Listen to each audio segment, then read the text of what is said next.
Au cœur de l'Iowa, il existe une route oubliée par le temps. Recouverte de brouillard lors des nuits les plus froides et bordée d'arbres tortueux qui semblent murmurer au vent, elle est simplement connue sous le nom de la route perdue. Pour les habitants, cette route est synonyme de danger et de mystère.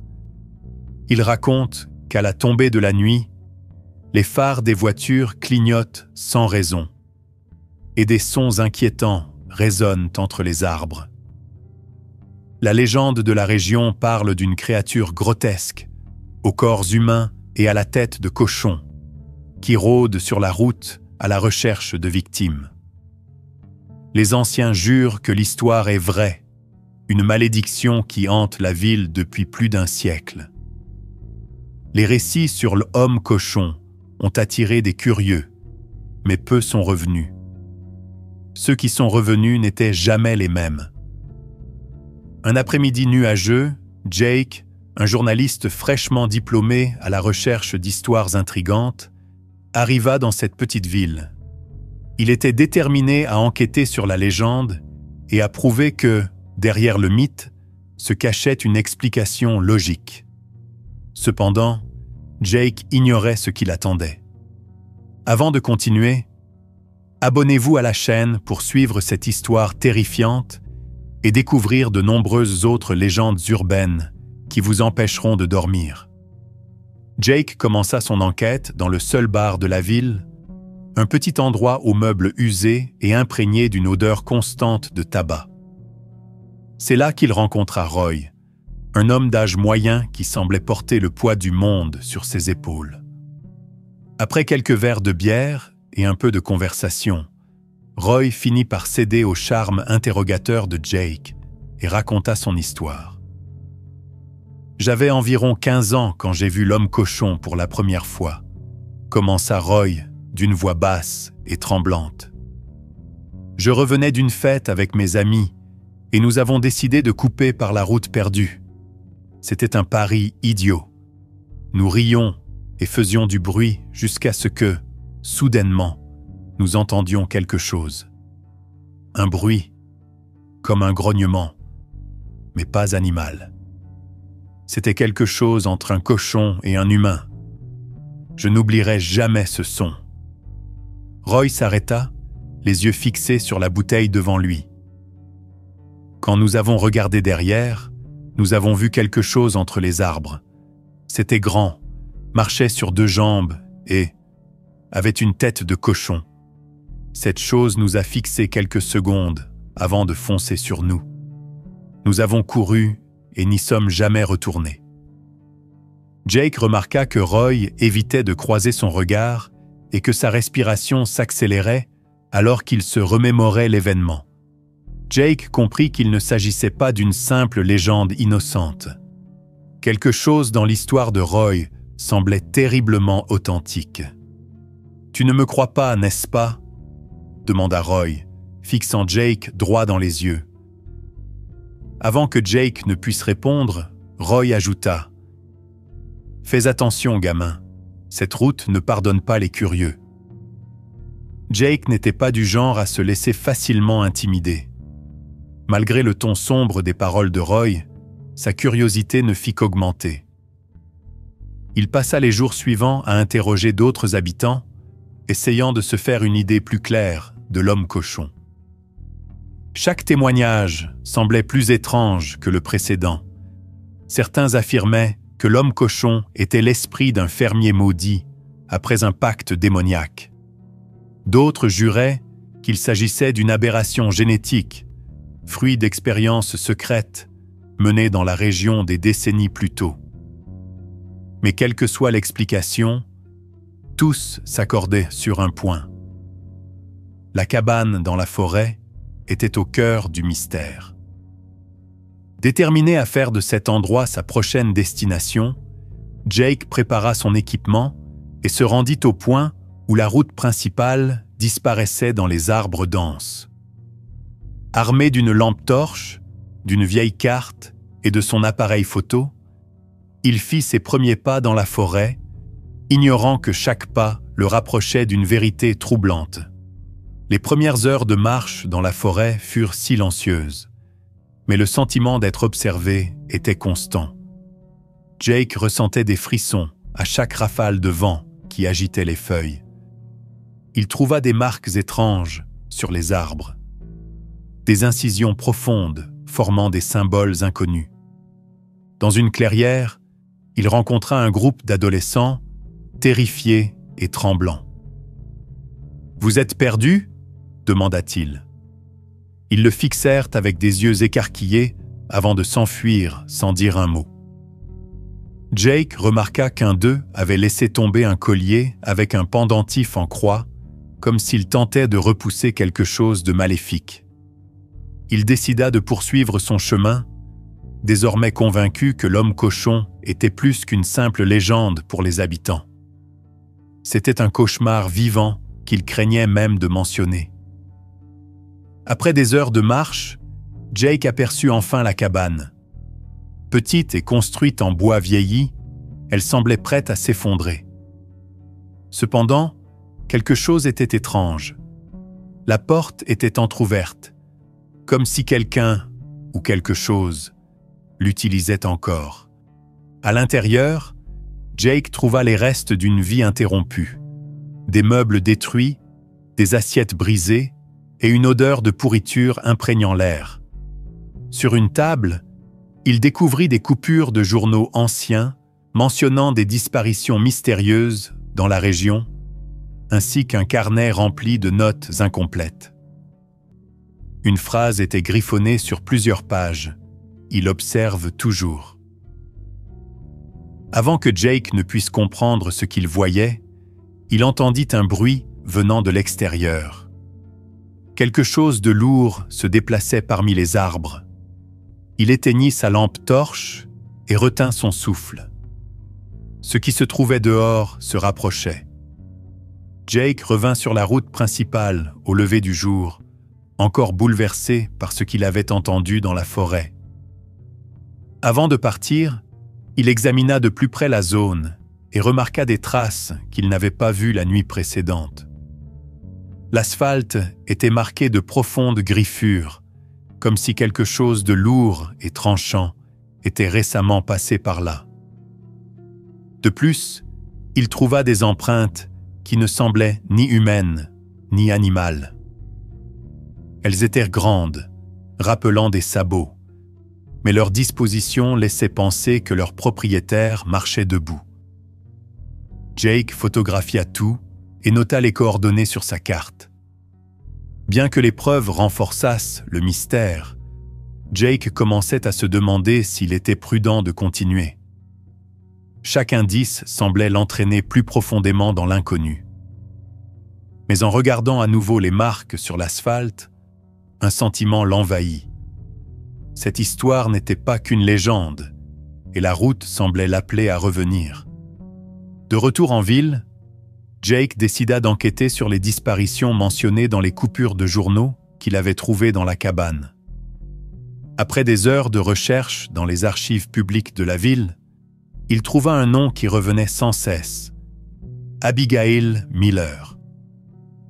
Abigail avait disparu il y a plus de 20 ans, mais Jake découvrit qu'une partie de ses affaires avait été retrouvée dans une décharge près de la forêt.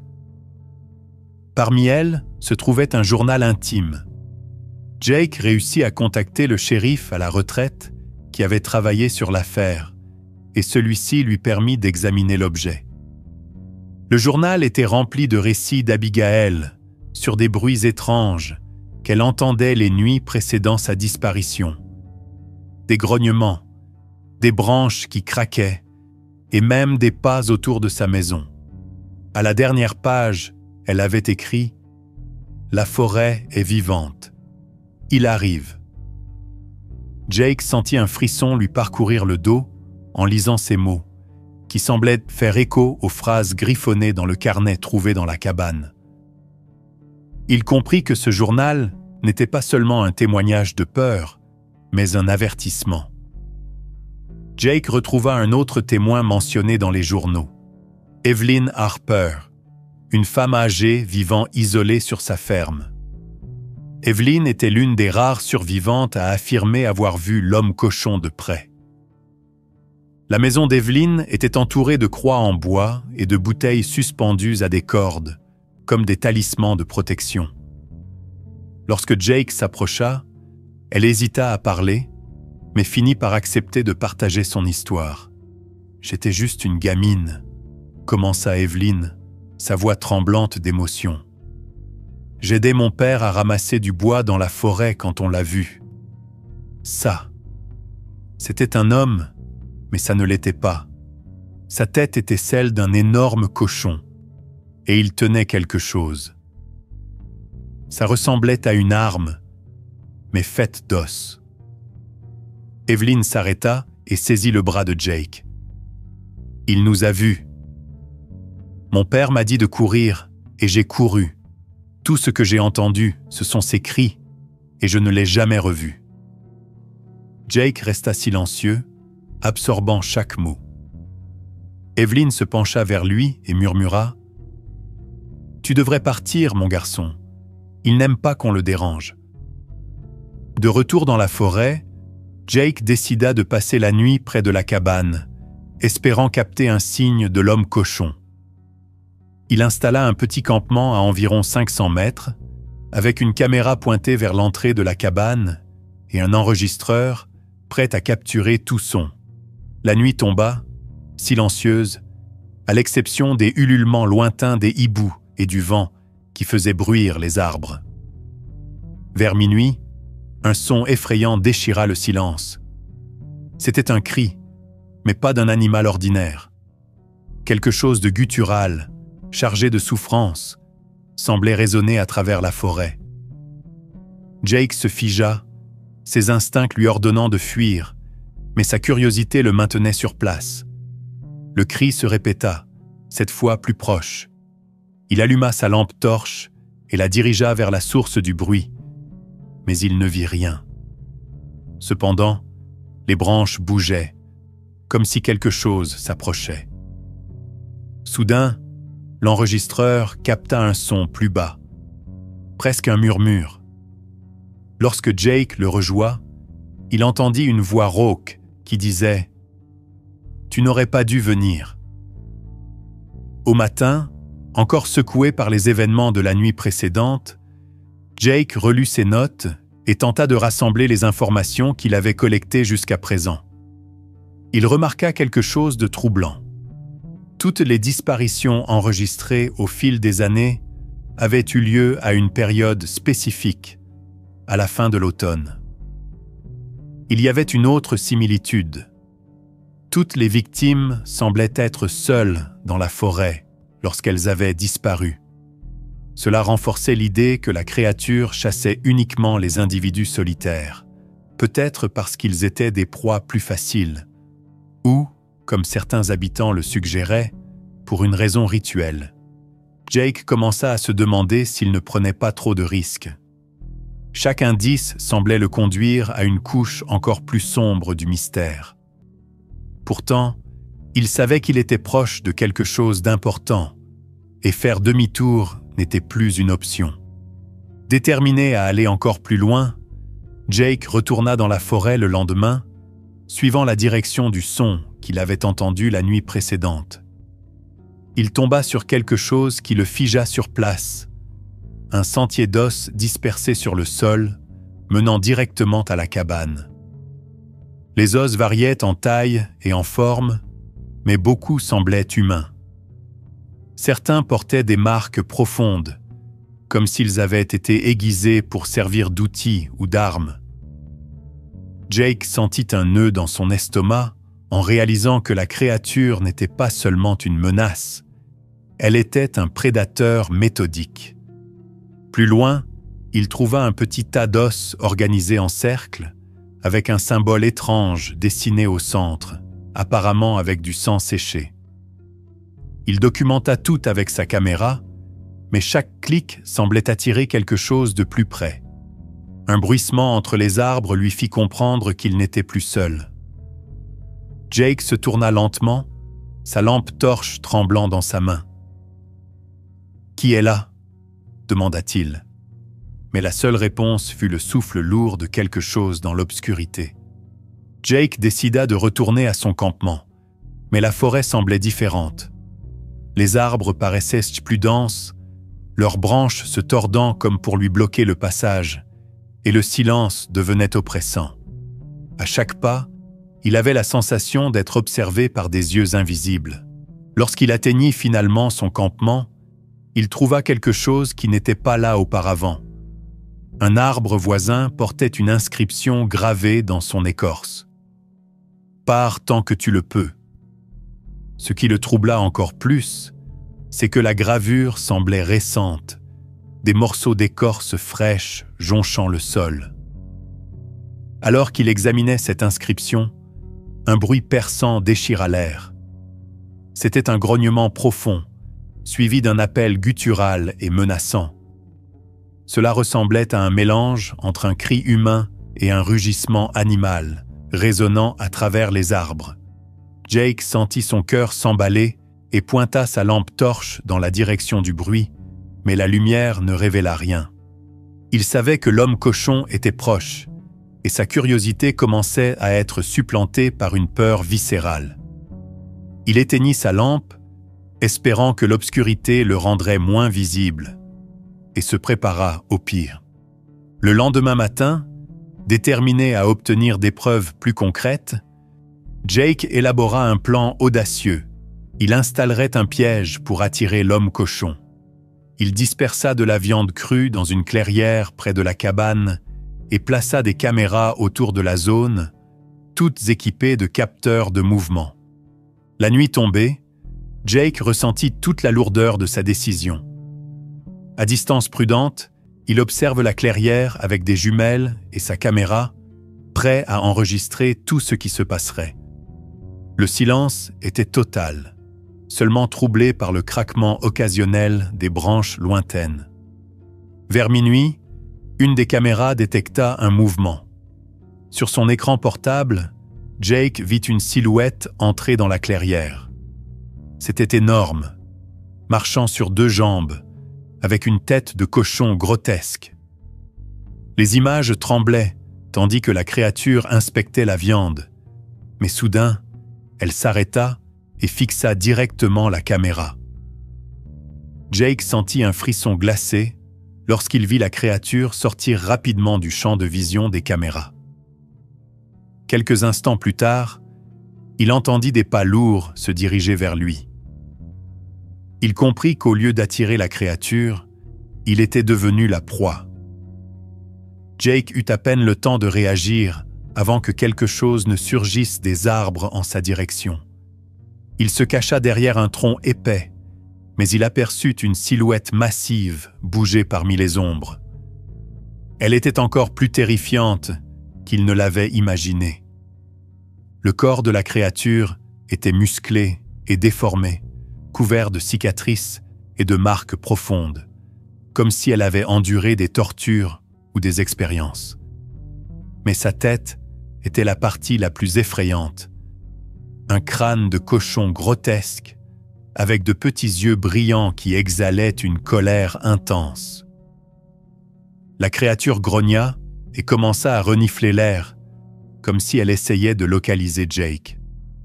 Celui-ci retint son souffle, essayant de rester totalement immobile, mais son cœur battait si fort qu'il était sûr que l'homme cochon pouvait l'entendre. Soudain, la créature tourna la tête dans sa direction. Jake savait qu'il ne pourrait pas s'échapper sans être vu.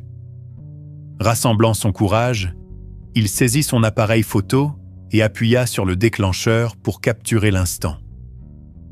Le flash illumina la nuit pendant un bref instant, et le cri de la créature qui suivit fut si terrifiant qu'il sembla faire trembler toute la forêt.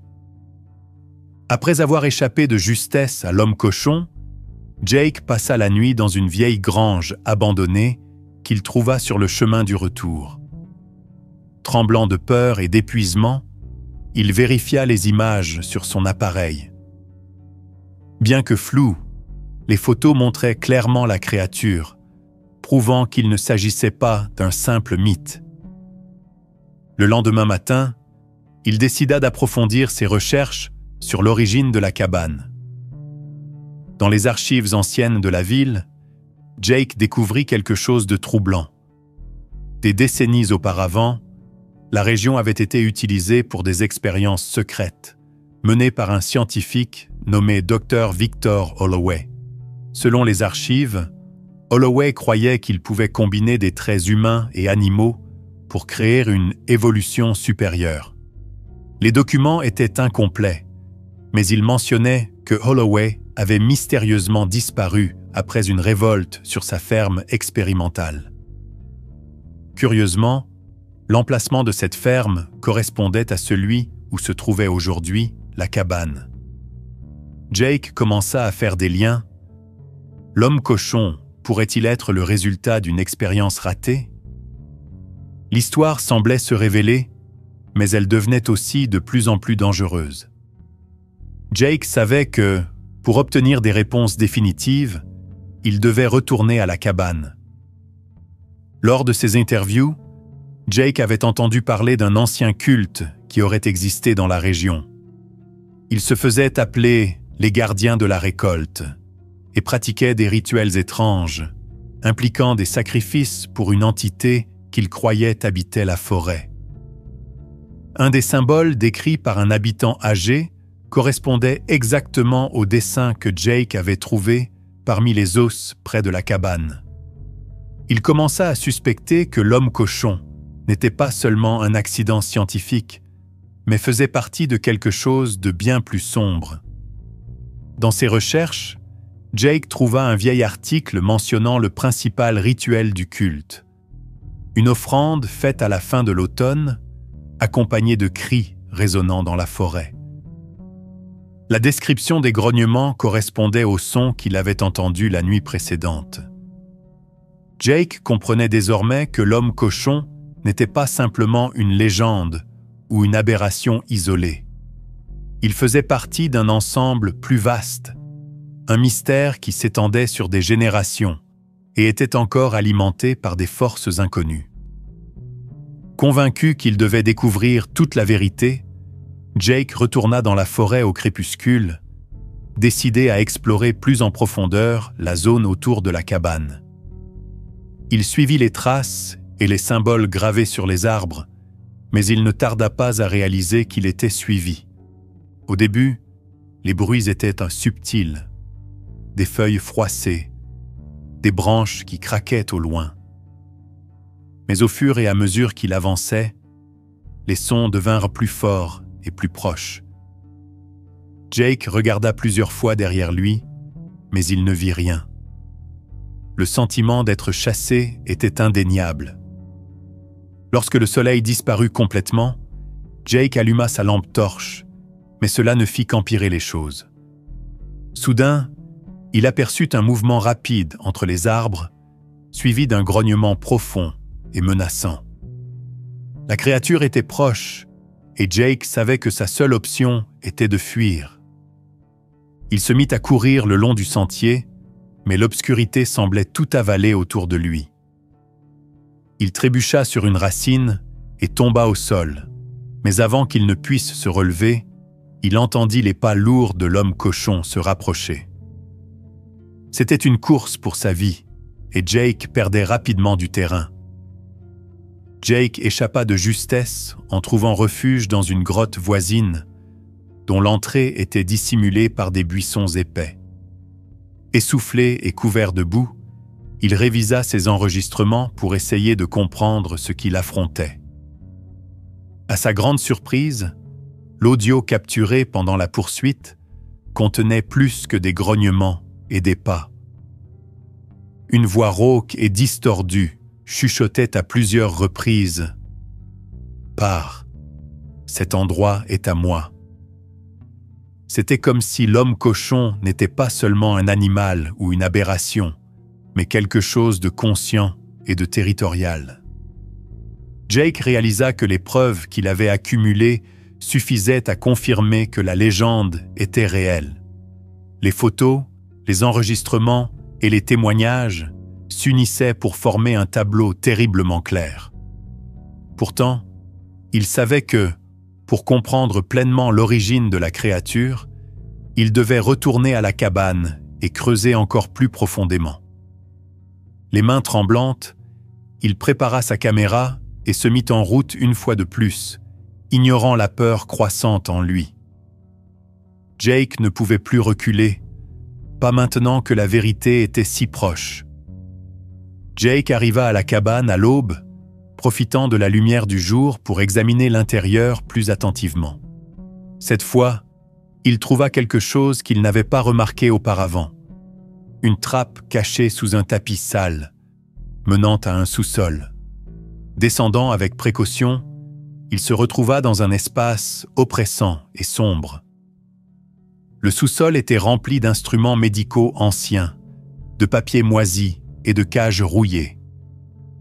Sur les murs étaient accrochés des diagrammes anatomiques grotesques, montrant des tentatives de combiner des humains et des animaux. Dans un coin se trouvait un réservoir brisé, assez grand pour contenir une créature. Ce qui attira le plus son attention, cependant, fut un carnet poussiéreux. À l'intérieur, le docteur Victor Holloway décrivait ses expériences et mentionnait l'utilisation de cobayes humains, obtenus de manière douteuse. L'entrée la plus troublante, cependant, était la dernière note. Le processus est irréversible. Il est devenu plus qu'une expérience. Il est maintenant un gardien de la forêt, un être entre deux mondes. Jake sentit son sang se glacer. L'homme-cochon n'était pas seulement une aberration biologique, il avait été transformé en quelque chose qui dépassait la compréhension humaine. Avec ces nouvelles découvertes, Jake retourna en ville, déterminé à révéler la vérité. Il rassembla ses preuves et tenta de convaincre le rédacteur en chef d'un journal local de publier l'histoire. Mais il fut accueilli avec scepticisme et moquerie. Ces photos sont floues et ces enregistrements pourraient être n'importe quoi, déclara le rédacteur en secouant la tête. Tu veux que je publie ça comme un fait? Frustré, Jake tenta d'avertir les habitants du danger imminent, mais la plupart l'ignorèrent ou se moquèrent de lui. Seuls quelques-uns, les plus âgés, semblèrent inquiets, le suppliant d'abandonner et de partir avant qu'il ne soit trop tard. Malgré tout, Jake savait qu'il ne pouvait pas abandonner. Il décida de tout publier en ligne, créant un blog dédié à la légende de l'homme-cochon et aux preuves qu'il avait rassemblées. Alors qu'il écrivait et téléchargeait les fichiers, il sentit une étrange sensation d'être observé, même dans la chambre d'hôtel où il était logé. La vérité était exposée, mais Jake savait que son histoire était loin d'être terminée. Quelques jours après avoir publié son histoire en ligne, Jake commença à recevoir des messages anonymes.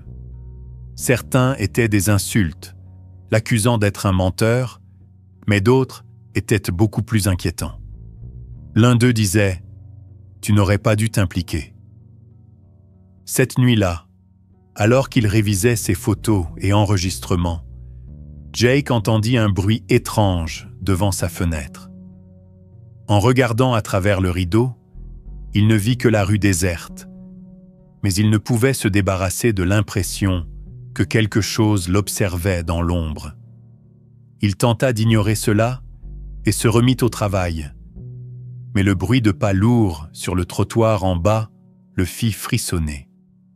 Soudain, toutes les lumières de sa chambre d'hôtel s'éteignirent. Il resta silencieux, retenant son souffle, lorsqu'un coup résonna à la porte. Jake savait que c'était lui. Il n'y avait aucun moyen de s'échapper. Le lendemain matin, la chambre était vide. L'ordinateur portable de Jake, son appareil photo et toutes ses preuves avaient disparu avec lui. Le personnel de l'hôtel affirma qu'il était simplement parti, mais ceux qui le connaissaient savaient que cette explication n'avait aucun sens. Les enquêtes sur la disparition de Jake révélèrent des détails troublants. Un policier local trouva des marques de sabots et des griffures profondes dans le couloir près de la chambre de Jake.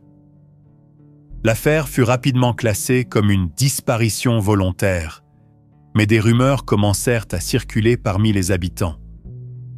Certains disaient que l'homme cochon avait capturé Jake et l'avait emmené dans la forêt. D'autres croyaient que Jake faisait désormais partie de la légende, peut-être comme une nouvelle victime ou quelque chose de pire.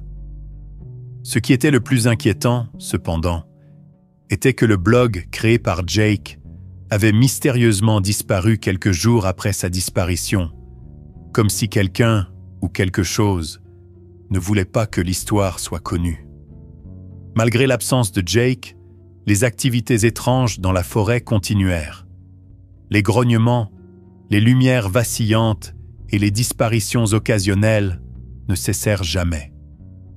En réalité, elles semblèrent s'intensifier, comme si l'homme cochon cherchait à envoyer un message.